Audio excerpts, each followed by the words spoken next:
Willkommen auf der Löwenburg im Kanton Jura. Bereits in der Mittel- und Jungsteinzeit suchten Menschen diese Gefilde auf. Dies belegen archäologische Funde. Alles Weitere erfahrt ihr jetzt. Die Ruinen der Löwenburg befinden sich auf einem steilen Felsvorsprung südlich des Lützeltales. Sie war einst das Zentrum einer kleinen Rodungsherrschaft. Zu dieser gehörte auch das gleichnamige, heute noch erhaltene Hofgut, weitere Höfe sowie diverse Güter in der Umgebung. Zwischen 1959 und 1967 ließ die Christoph-Merian-Stiftung umfangreiche Ausgrabungen und Restaurationsarbeiten durchführen. In deren Verlauf wurde eine wahre Fülle von Funden aus dem 11. bis 16. Jahrhundert zutage gefördert, welche das Leben einer Adelsfamilie im Mittelalter abbilden. Im Verlaufe der Untersuchungen gab es auch überraschende Erkenntnisse. Die noch sichtbare Burg war nicht die erste.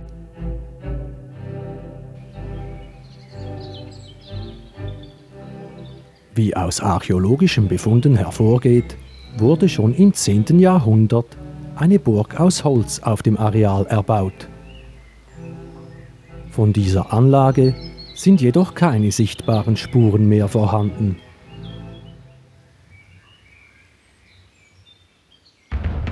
Wer die Bauherren waren, ist nicht restlos geklärt. Es handelte sich vermutlich um Edelfreie, deren ursprünglicher Besitz im Waldighofer Tal im Sundgau lag. In dieser Zeit gehörte die Region noch zum Herzogtum Burgund. Im Verlaufe des 11. oder 12. Jahrhunderts teilte sich die Familie in mehrere Zweige auf. Die Familien von Steinbrunn, von Heidwiller und von Löwenberg.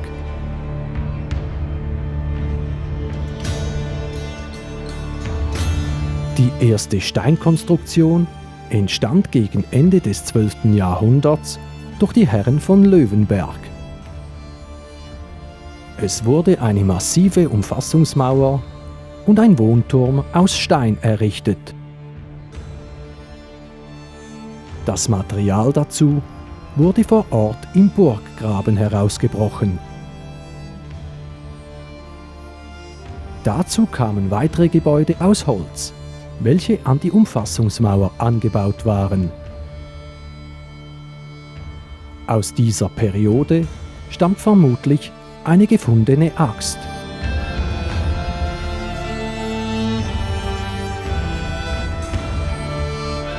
Im Verlaufe des Baus dieser Anlage scheint ein Feuer ausgebrochen zu sein. Dies legt eine bei den Ausgrabungen gefundene Brandschicht nahe. Es wird davon ausgegangen, dass bei diesem Unglück die alte Holzburg vernichtet wurde. Die Arbeiten an der Anlage aus Stein wurden nach dem Brand weitergeführt. Die verwüsteten Stellen ebnete man dabei aus. Unter anderem wurden nicht mehr benötigte Kacheln verwendet, die aus der Zeit um 1100 stammen.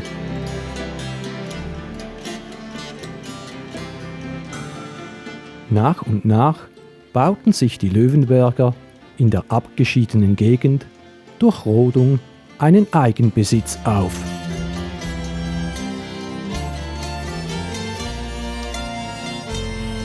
Die Familie, welche selbstredend einen Löwen im Wappen führte, taucht erstmals im Jahr 1235 mit Heinrich von Löwenberg als Zeuge in einer Urkunde der Grafen von Pfirt auf. Im Laufe der Zeit scheint sich die Familie unter den Schutz jener Grafenfamilie begeben zu haben. Ab Mitte des 13. Jahrhunderts treten sie als ihre treuen Gefolgsleute in Erscheinung und die Burg ist nun ein Lehen dieser. Solche Abhängigkeiten wurden oft aus machtpolitischen Gründen eingegangen. Und dies war nicht zum Nachteil der Löwenberger. In der Folge erhielten sie von den Grafen etliche weitere Güter als Lehen. Dies führte zu mehr Wohlstand und Reichtum. Darauf weist auch die völlige Umgestaltung der Kernburg in der zweiten Hälfte des 13. Jahrhunderts hin. Es entstanden ein mächtiges Herrschaftsgebäude im Osten und ein runder Bergfried mit 3 Meter dicken Mauern im westlichen Teil der Anlage. Zudem entstanden in dieser Bauphase eine Zisterne und ein Backofen. Zusammen mit weiteren baulichen Maßnahmen machte dies die Löwenburg zu einer verteidigungsstarken Wehranlage.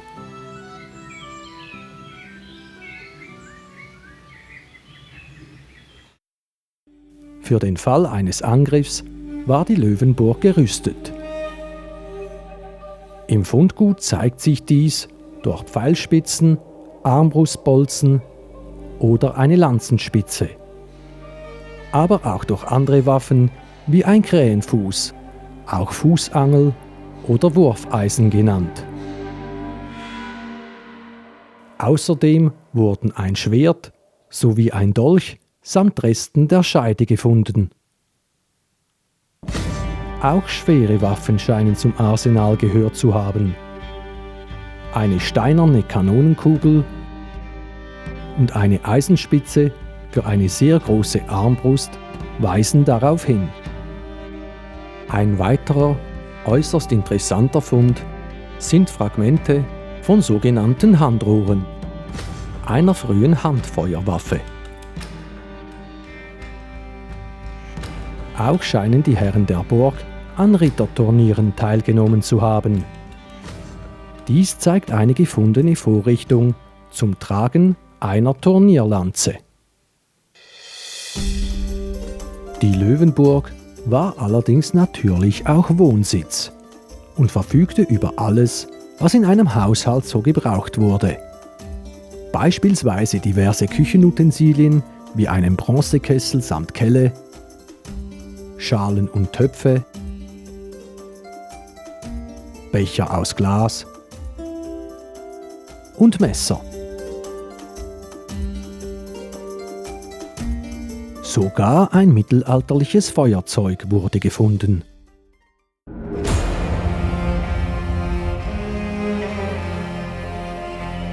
In dieser Zeit hatte die Burg nur kleine Schlitze als Fenster.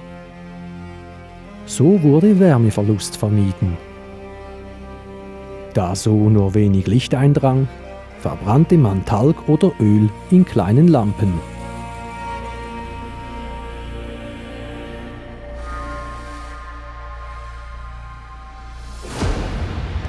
Kurz vor 1300 brannte die Löwenburg vollständig aus.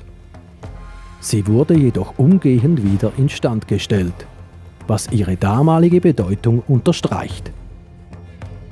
Nach den Arbeiten waren die Dächer mit Ziegeln gedeckt. Mit den neuen Fenstern stieg auch der Wohnkomfort. Reste dieser wurden bei den Ausgrabungen entdeckt.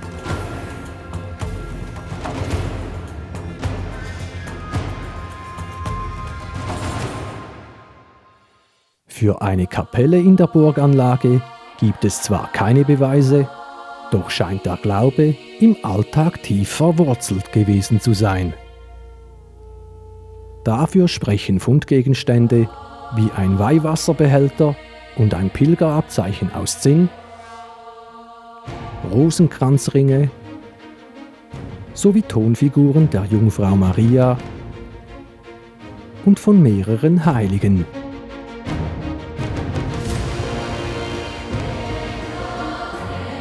Etwas später erweiterte man die Burg um den Zwinger und die vorgelagerten Toranlagen.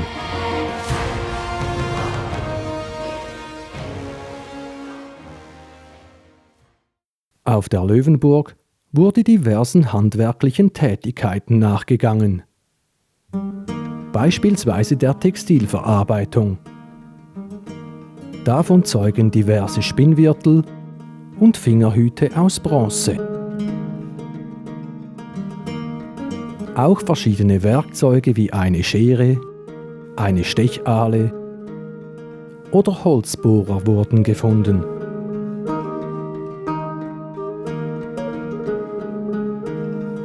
Mehrere Gussformen für verzierte Ringe und Schlacke zeigen, dass Bronze verarbeitet wurde.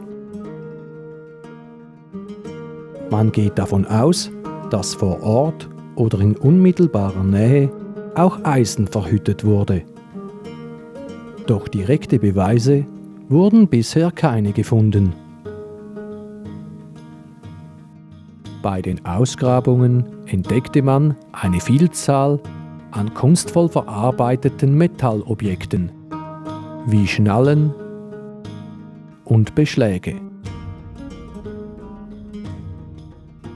Hervorzuheben sind eine vergoldete Schnalle aus Kupfer und eine ebenfalls vergoldete Zierplatte aus demselben Metall. Auch frönten die Herren von Löwenberg der Falkenjagd. Das belegen eine Lockpfeife aus Knochen und Glöckchen, welche an den Füßen der Vögel angebracht wurden. Als die Grafen von Pfirdt 1324 ausstarben, wurden die Habsburger die Lehensherren. Das brachte die Löwenberger zwischenzeitlich in Konflikt mit der Stadt Basel, welche immer stärker den Eidgenossen zugeneigt war. Aber die Beziehungen zum Stadtadel blieben intakt. Unter anderem waren sie mit den Ritterfamilien Schaler und Münch befreundet.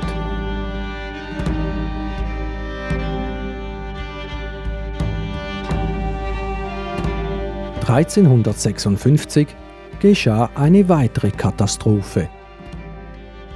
In diesem Jahr ereignete sich das Erdbeben von Basel. Und dieses hinterließ in der ganzen Region ein Szenario der Zerstörung.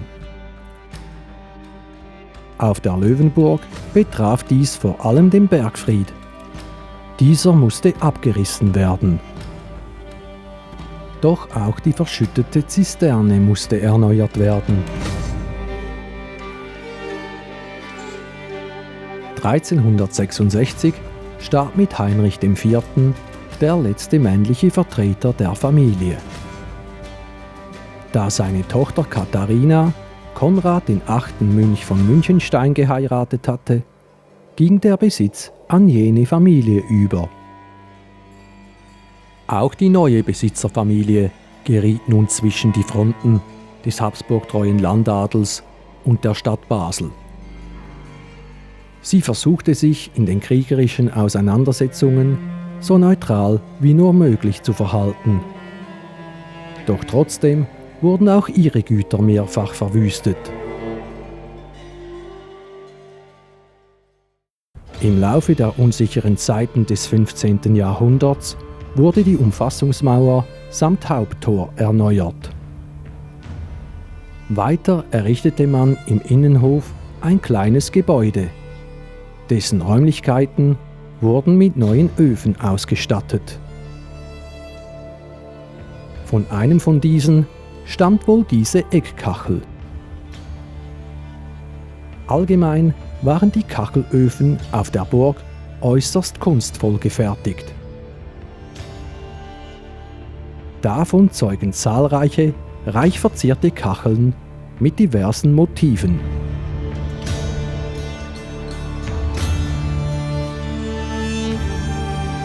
Ein Modell der Burg zeigt anschaulich, wie sie zu ihren Glanzzeiten ausgesehen haben könnte.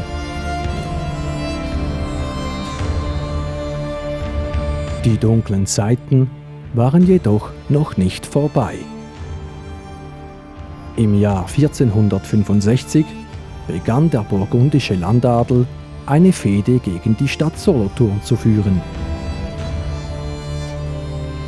Obwohl Hans Mönch von Löwenberg auf Seiten der Stadt stand, wurde die Löwenburg bei einem Vergeltungsschlag erobert.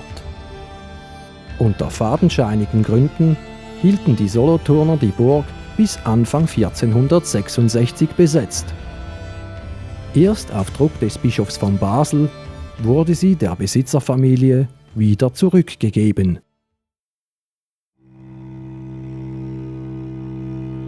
In den Burgunderkriegen von 1474 bis 1477 kämpften die Mitglieder der Familie Münch zeitweise mit den Eidgenossen gegen Herzog Karl den Kühnen. All diese Ereignisse brachten sie immer mehr unter finanziellen Druck. Nach und nach mussten sie Ländereien und Rechte verkaufen. Und so kam die Löwenburg und auch der größte Teil der dazugehörigen Herrschaft 1526 in den Besitz des Klosters Lützel. Der Kaufpreis betrug 13.000 rheinische Goldflorins. Mit diesem Verkauf war das Ende der Löwenburg besiegelt. Das Kloster hatte keinerlei Verwendung für die Anlage. Nur die dazugehörigen Güter und der Hof im Tal waren von Interesse. Im Jahr 1590 begann das Kloster, das Hofgut zu einer Wehranlage auszubauen. Das benötigte Baumaterial nahm man von der verlassenen Burg. Eine gefundene Spitzhacke aus dem 16. Jahrhundert erinnert an die Zeit des Abrisses. Danach wurden die noch vorhandenen Überreste dem Zerfall preisgegeben. Seit 1956 gehören Hofgut und Burgruine der Christoph-Merian-Stiftung. Auf dem Hofgut wurde übrigens ein Museum mit den Funden eingerichtet. Diese können also alle selbst in Augenschein genommen werden. Der Eintritt ist frei. Das war's auch schon wieder. Ich wünsche euch eine wunderbare und abenteuerreiche Zeit und bis zum nächsten Video.